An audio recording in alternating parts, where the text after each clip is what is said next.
Hey guys, welcome to this week's episode of Chewing the Fat. Today I've got a special guest with me, Mr. Glenn. Is it Meilak? Is that how you pronounce your surname? Meilak, mate.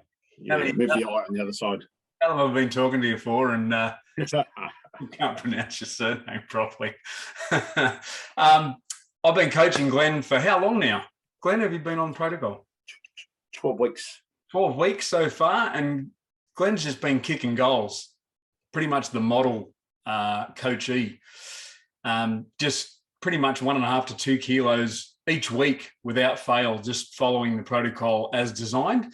And I thought it'd be a good idea just to catch up with Glenn and, see what he can share about his experience on the protocol in the hope of maybe, helping some other people we've got on the protocol and what they're struggling with, and or, having people that are still up in the air about if they want to take on their health right now, some of the things he's gotten out of it along the way, which have made a big difference in his life. So welcome, Glenn. Thanks for joining me today. Thanks for having me. I know it's I think one of the great things about the Simplr Health protocol is people get to step out of their comfort zone. And I know, generally this was a bit of an effort or stepping out of your comfort zone to be on here with me today. So thanks for doing that. Tell us a bit about yourself. What do you do in life? What's your background? I'm 42 years old. I'm a married man, father of 3 young children, 12, 10 and 7. And I run my own financial planning business. And always been quite active in, playing soccer, golf, coaching, all those things. But over time, just kept putting on the kilos, and ended up where I was, bad back, all that stuff, and that's about where I was. Right. And how did you find Simplr Health? 2 of your other friends, I suppose, James and Joe, introduced me. I saw the change it made in their lives, and it was just amazing. And I thought, you know what? That was pretty inspirational. I thought, you know what, I'm going to give this a go. I really need to do something. Yeah. And was there any, did it take you anything to actually reach out and have that conversation? Was there anything you had to deal with yourself about doing that, or was it just a simple thing after you saw James and Joe? Yeah, look, it was a little. Yeah, it was. It wasn't just James and Joe, because James is probably 2 years since he started with you guys. So it was a little bit, let's wait and see kind of thing. Is it going to work? I know people have that opinion now. When you can see when you're talking to people, is he going to keep it off? Like, he's really, is he seriously throwing away his clothes and all of these things? And I had that reservations, you know what I mean? And there was always a reason not to pick up the phone and call you guys. It was, Christmas is around the corner, or I'll just get through this, and the pandemic hit version 1. Then, there was always a reason. I said, no, it just has to, it just got too big. I saw a photo of myself that I went, it's actually pretty disgusting, to be fair. The photo I saw of myself, and I went, who's that? Like, that's not me. That wasn't the person I saw in the mirror. But it was the person everyone else saw. I've got to do something. And that's what really was the last. Get on the phone. No more excuses. No more. Just get in and get it done. Yeah, I know. Even now, looking back on photos that come up on my Facebook memory page and things like that, and I see photos of myself, and I've got a pretty round, big head anyway, and. It makes 2 of us. I look back on those photos and just go, my God, look at the size of my head. It was just a beach ball. It was, and it becomes normal. So, good on you for dealing with yourself around that and just reaching out, because really that's the only thing that makes a difference in the end. So How did you find it when you started? What did you bump up against? Was there anything you had to sort out with yourself? Because I know we've had a lot of conversations along the way about different things that have come up for you along the way. Yeah, I suppose I found really good so far, because there's always something to look forward to. And I think I've spoken to you about your processes. I think they're down to a T. So I haven't had too many challenges. Probably about 6 weeks in, when I started to think I knew it all. you know, because the weight was coming off, and then you drop more information on us, and it's great. And so yeah, you know, I still probably at the start was, you know, what are they going to do, that kind of stuff.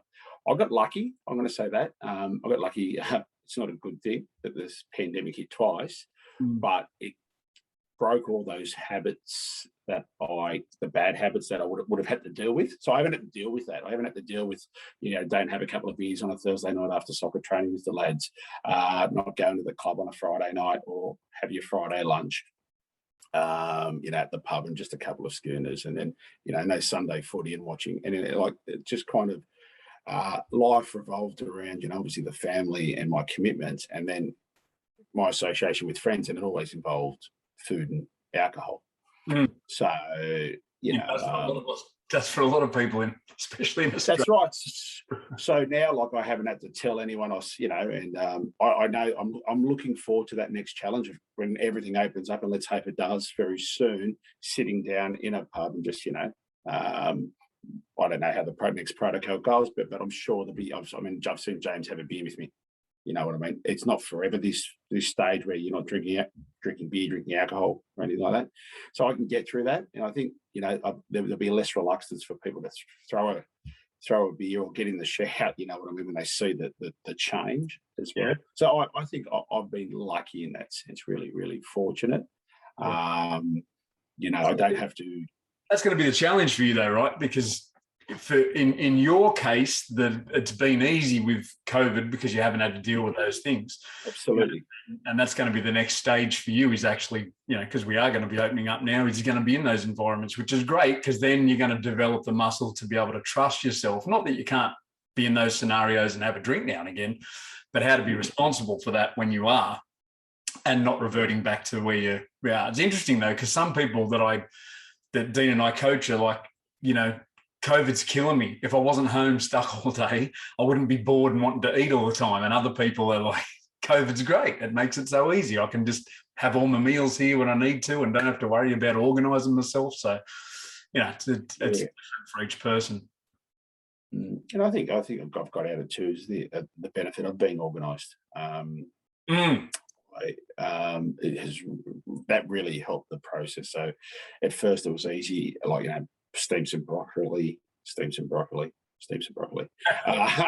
you know, for your 2 carbs. And, you know, I do like food, and I enjoy cooking. I relax with cooking. And I think I even told you in, you know, early days, you know, I'm sitting around going, well, now when I barbecue, I pour a glass of hot water. And then you're going, well, why can't you just barbecue? And I go, you know what? And I sat there and go, bastard's right, you know. So now I just barbecue. I don't have to have something in my hands, you know what I mean, to replace. Someone called me in a long time. But yeah, absolutely. And yeah, just that whole, I mean, I've just, like I said this morning, I got up full of energy, not you know, not moving slowly like I may have in the past on a Sunday morning after watching some sport on the TV, and got up, went up the shops. I roasted three trays of vegetables. So now that's me set for lunch today, dinner, lunch tomorrow, dinner, like 4 or 5 different vegetables, all seasoned differently. About 10 minutes of prep work. But now I don't have to think when 12 o'clock comes, what am I going to put in the microwave, or what am I going to do this, that, and then around the other side of things, just prepping your portions. Like, you know, everyone tells you to do it, and you go, yeah, I'll do it, but it's actually quite easy.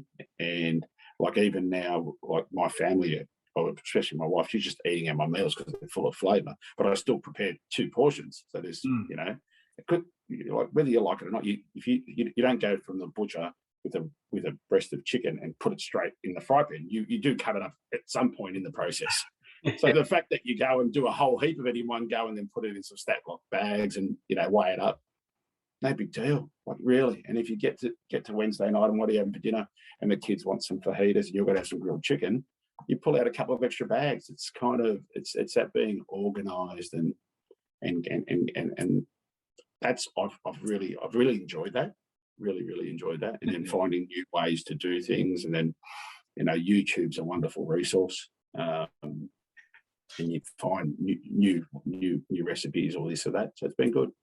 Yeah, I think that's one of the big keys to your success is just the pre-planning and just making it easy for yourself versus chasing your tail and wondering what you're going to do today and whether you're caught out. I mean, like you've been in lockdown as well. So, but that's right. You go to the office and you still do the things you're doing. So it makes it a lot easier when you just plan your days. It's really good. Yeah. What's some things that have come up for you along the way that may have surprised you, like, that you didn't think you would have gotten from doing the protocol? Well, I'd like to think, the hydration has just helped my concentration. I think that the change in the diet and then the education around hydration and, the coffees and all that. I need less coffee. I don't get nappy in the afternoon and those things. So that's really surprised me. How when I thought, look, I was massive, but I used to tell people, like, I don't do drive-through McDonald's, not because I'm skinny. I just don't do it. Like, I don't eat bad food. I just eat a lot of food, if that makes sense. Mm-hmm. And I always ate at the wrong time. So you might skip breakfast, have lunch, and then not eat dinner till 10 o'clock because of all my commitments. So that's really surprised you going, you know what? It's not that hard to, or maybe, that's going to be my biggest challenge. So I digress.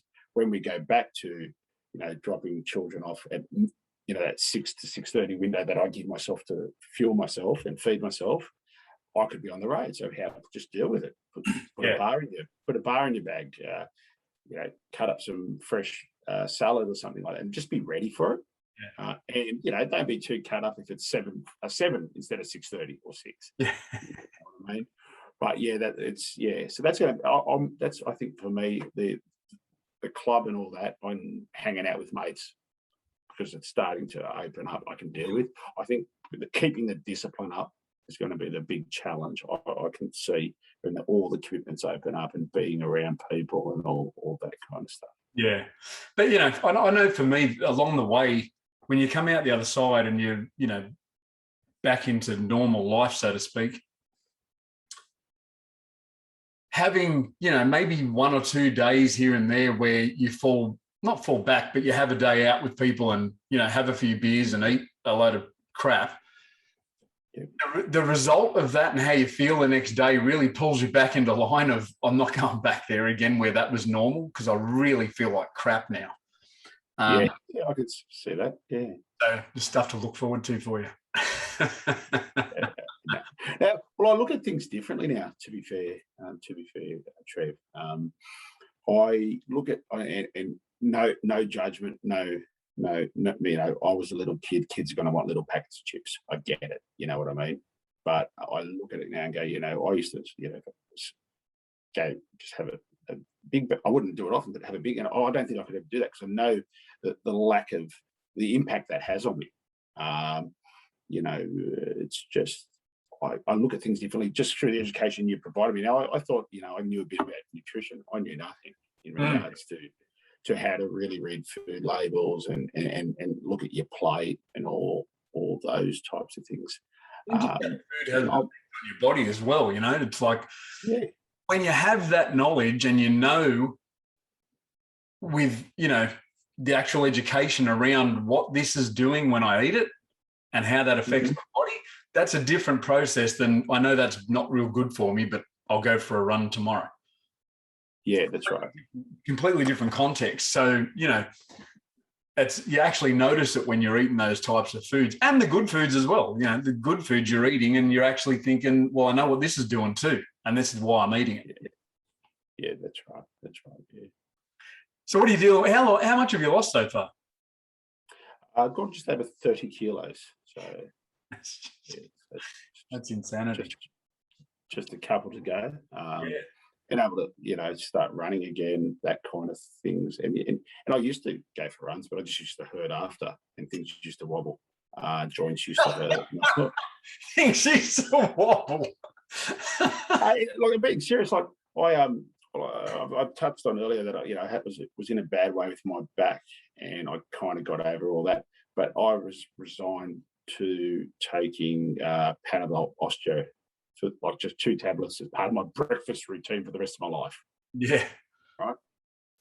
And I had a look at it. I was in the cupboard the other day. Oh, there's the. I haven't even thought about taking Panados yet. Like, you know, I had to. I am an essential worker, so I had to go see a client up in Newcastle this week. I drove there and back in the one day, and I'd usually have to stop and stretch, and I'd be sore the next day. I just got on with business yesterday, and I'm like, you know what? I'm not sore anymore. Like the posture and all that. And That's what I was talking about, those surprising things that show up for you along the way. You just think something will happen. You just go, wow, that I wouldn't have thought that was going to happen. You know. Yeah. It's very cool. So what are you dealing with now when you're going out and seeing people? What happens when you see people you haven't seen? Oh, well, yeah. I like the person I saw up in Yuki. He was like, it took him half an hour just to, you know, he kept shaking his head. And when I'll come up and see you, he goes, I'll sort lunch out. I said, oh, look, Pete, don't worry. I'll bring my own. It's a long story. You'll understand when I get there. And then I rang him and said, yeah, you're on your way. And he's gone out. And it's just the two of us. And he's a big eater. Massive tray of Subways. When I said, hey, I told you not to put lunch on. I go, no, you know, I actually pulled up on the highway. So it's 12 o'clock. I'm not due. I'll just have a little snack and a walk around, because that was that old habit. I'd stop to stretch and all that. And I just, you know, garden salad, roast veg, protein shake with a bottle of water, and I was full as a good. Yeah. And I think the other thing that surprised me, I suppose, and I say this genuinely, and I repeat it, and I don't crave food anymore. I'll get to 3 o'clock and go, I have to have that now. I've been very lucky. Maybe it's the water, the hydration. I do like green tea. I do like hot water, plain with a piece of lemon, so I can get through hot water as well as just tap, like, you know, room temperature water. I do like coffee. I like the taste of coffee. So, you know, 2 cups of water before my coffee, not after. So, you know, just stuff like that to get. So, just I've been surprised by, you know, most other eating changes I've tried to make, which haven't been sustainable. I've kind of always looking at your watch. What time's food next? What am I going to eat? It's like a chore. Yeah. Whereas now, like, you know, like I said, four trays of veg cut up in less than the oven didn't even heat up by the time I cut it. Throw them in, get them out. They're done. No more chore. Like, you know what I mean? Whereas this, I'm never hungry on these 4 servings a day. Really interesting thing, because if you do the protocol as designed, you won't be hungry, which is what you've been doing. You know, you can't be hungry the way the protocol's designed. Yeah. It can't be. It's designed for you not to be hungry, not to starve you. And you know, there's a few things around that and how the protocol's designed as to why you're not craving those things anymore. You know, there's a dumbing down, if you like, of your taste buds along the way, where you're not just constantly bombarded with overly flavored and strong flavored food, which is designed, you know, because you've got to do that to sell food these days. It's just got to taste better, have more flavor, be on the latest, you know, trend of whatever flavor's out now. And, you know, you're constantly eating that. So then all your normal fresh sort of food that's good for you just becomes dull and bland and rubbish. That's one of the things I noticed, was I actually started to taste whole foods again, and they were sweet and they had a lot more flavor than they ever had before along the way. So, you know, that's one of the adaptations that take place over the time of the protocol, and your gut microbiome's changed. So all the bacteria in your gut now that was, you know, feeding off those carbohydrates ain't getting carbohydrates anymore. And eventually the gut microbiome will reconstitute, and those bacteria aren't calling to be fed anymore. So you're not craving those foods anymore. I'll just stop you there, Trevor. That's what I like about you, because you give us the technical, using that gut micro, whatever word that was, by him. And then you dumb it down for a little bloke, like a young a bloke like me goes, okay, now I understand. You're not feeding the shit. I've got to dumb it down for myself so I know what I'm talking about. You get in a conversation with Dean and you're just sitting there going, hang on a sec, dude, just take a bit, just explain that to me again. You want to see me trying to repeat what you tell me to my wife, you did that. It's great. And I suppose that's what we want you to do, because when you can then explain it to someone else, you get it for yourself. Yeah. And then again, casting back to then what you realize when you're eating those foods is an as-lived experience of eating those foods and what they do and what they don't do to your body, versus just having a conceptual idea of that's good for me, that's bad, that's got sugar, that's bad for you, that's got fat, that's bad for you. But no, if you don't know why, it doesn't really mean much other than knowing that it's bad for you. People know smoking's bad for them, but they still punch cigarettes all day long. It doesn't really change much. So it's, I think it's a pretty unique approach to the whole thing, which is going. That's good. So yeah. So what's it going to make available for you from now on? Like, what's this opened up for you by losing all this weight? And I know you do the kids soccer coaching, I think you said. Yeah. What's it made available for you now? I think I knew this question was coming, so I tried to reflect on it before. And I suppose I think I also coach some older, like 16, 17, 18-year-olds, and a senior team as well of 20-year-olds and late 20s, maybe early 30s, one or two of the lads. And I feel that potentially that I feel that they've almost liked my message because I've got it up here, but then looking at the person delivering it was this overweight, maybe potentially over the hill. I wouldn't attempt to join in a game, like in training or anything like that, to demonstrate, or even just for banter's sake, because let's face it, I just couldn't move. So for me, I just can't wait to get back to training pre-season and just deliver the same message, but just be that different person. Yeah. I also think I'm talking. With my career in my business, I talk to people about their future, their retirement plans, and all this kind of stuff. And I just think, especially for the clients who just know me as Glenn now, who I'm starting to, as things open up and vaccinations, this and that I'm seeing, this is the person they don't know. But I'm thinking, well, do you reckon it impacted the decisions of previous clients who maybe I didn't win over, or because there's this bloke, okay, I was dressed nice, but a little bit rotund. Is he really looking after himself? He's talking about morbidity, mortality rates. He's talking about longevity and all this. But look at him, So I think, I've seen like an increase in just productivity. Yeah, and the income return. Massive. That's awesome. Massive investment in myself, and it's been great. What about your kids and stuff, like your family and things like that? Well, that's right. So bike rides now aren't a problem. Like there's 30 less kilos on the back wheel of the bike. I don't have to worry about hitting the ditch and busting a tire, or gasping for breath when I get to the top of the hill. It's just you cruise up the top of the hill, and that's been really, really, really positive. Louise, my wife, so it's things have changed. It's less grumpy. Get over things quicker. I'm just thinking clear, and that might be also I did enjoy a drink, so sometimes you get a bit grumpy because you're tired, you're not sleeping well. I mean, I'm not snoring anymore, so I know I'm getting better sleep. And then that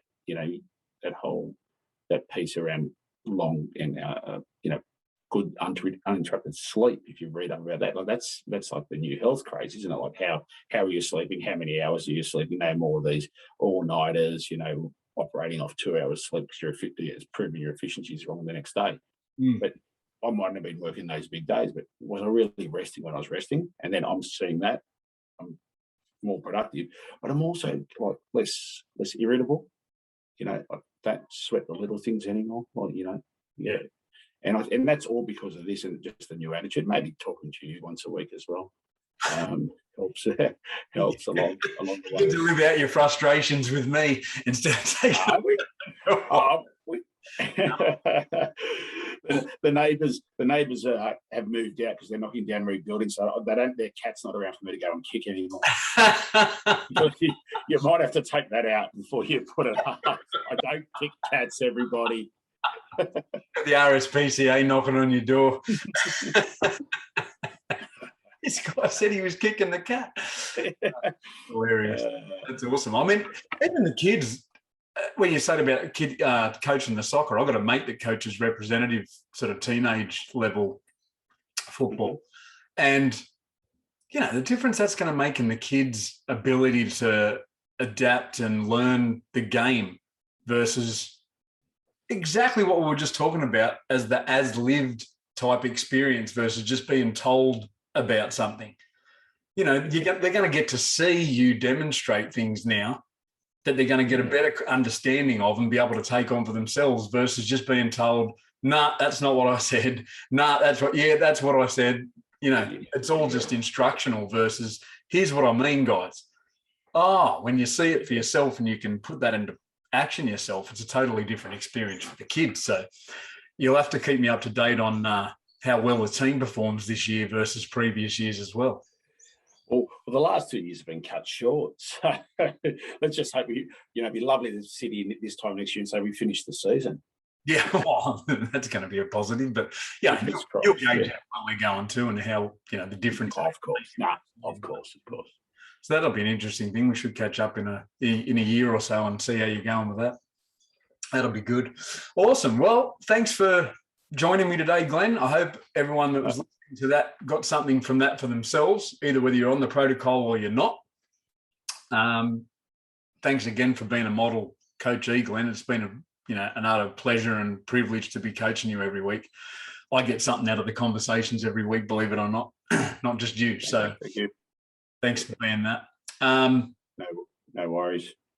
Anything final you want to say before I? Oh, mate, just thanks for even I know you proposed that we do this a couple of weeks ago, and I was like, oh, mate, remember I said no photos, no, but so thank you because you've given me the confidence, not just from the diet and the weight loss and all those, but I mean, my understanding of the process, and if I could, was to encourage anyone else, it's just not about the food and all that. It's about psychology. So it's made a major impact on my life. I always swore, I'll just do this quietly, I'll do it quietly, and I won't discuss what I'm doing with people and all that. And I don't want to be that bloke who rams information down people's throats. I'm very reluctant to share, but you just can't help but, if you know what I mean, because people are, what are you doing? So you tell them, because there are some shortcuts you can take in life and end up with a similar result, or so I want to make sure people know that I've done this way, and the process has been great. The chats with you have been great. The monthlies with Dean, fantastic. And the snippets of information and the way the program is done is seriously, it's not what I expected, and it's absolutely amazing. So thank you guys. Thanks. And I'd encourage anyone to have a look and chat. I know a few of my mates are now going, and they're not that big, but they just want to get involved. So all good, mate. Thank you for having me this morning. Oh, like you did with James, right? It's like you can't help but go, wow, what the hell are you doing? But it takes a while for some people, as you said. Then you get caught up in, well, let's see how long this lasts for, and the design of the protocol has you pull for your environment to be supporting you in staying healthy. So, we'll talk in a year, see how your soccer team's going, and catch up on where you're at. So thanks again, mate. It's been a pleasure. No worries, mate. Enjoy the rest of your weekend. Thanks for tuning in. Stay tuned. We'll have another episode at some point. I know Dean's working on a lot of the COVID stuff, which has been really interesting. There's some great developments in regenerative medicine coming along as well. If you followed the Simplr Health and Dean's Facebook posts, you'll be more aware of that. Lots of other videos on our YouTube channel, so make sure you have a listen to them as well. Comment or ask any questions, feel free to reach out. Thanks as always. See you later. See you, Glenn. See you, mate.